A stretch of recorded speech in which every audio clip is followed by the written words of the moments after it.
I'm Richard Southern in the 680 newsroom. Red hot housing. We got the latest Toronto housing numbers in for the month of December, and it capped off what was a record-breaking year in 2016 here in the GTA. Some pretty astonishing numbers. Let's start with December. Sales up 8.6% on a year-over-year basis. The average selling price last month above $730,000, up a whopping 20% from December 2015. And again, that capped off a massive year. Let's take a look at the 2016 totals. Full year sales up 11.8% over 2015. Get this, $82.6 billion worth of homes were sold last year in the GTA, up almost $20 billion from 2015. And the average selling price just shy of $730,000, up 17.3%. The average detached price in Toronto close to $1.3 million.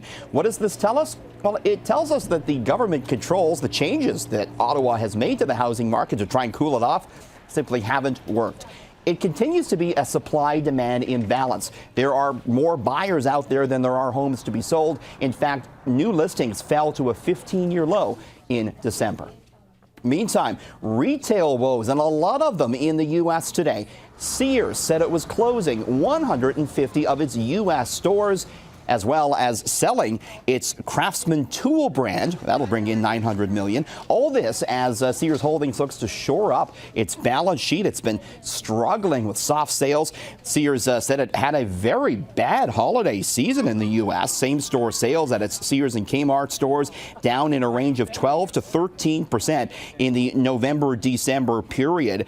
And certainly what we're seeing here is the Amazon effect. That online retailer had a record-breaking holiday season, taking business away from established retailers like Sears. Now, no changes to Sears Canada announced today, but of course Sears Canada over the past few years has been closing stores and laying off employees. Interestingly enough, Sears stock, where did it go today? Up sharply. Company owns a lot of valuable real estate. Investors anticipate that to get sold off in the coming years, bringing in some revenue. Next, a revolution when it comes to Lego, those popular toy bricks. Lego showing off this new invention at the Consumer Electronics Show. It's going to go on sale soon. It's called Lego Boost. These new kits come with instructions to build all sorts of things, from robots to cats to guitars. The kids, though, then use an app to program them, and the Lego creations come to life and move around and even talk. Lego has been slow to add technology to its toys, but we're seeing more and more companies do that. And what this does is teach kids to program. It's a coding tool. The sets will sell for $160. Finally, Blackberry may have stopped making phones, but that doesn't mean that we're not going to see any more Blackberry smartphones created.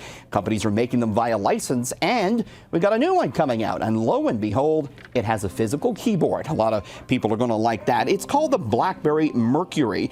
It, too, getting debuted at the Consumer Electronics Show. What's interesting is that the physical keyboard on this device doubles as a touchpad, and a fingerprint sensor is embedded into the physical spacebar. Of course, Blackberry itself, the Canadian company, focusing more now on software, particularly that which will run autonomous cars. In the 680 newsroom, Richard Southern, City News.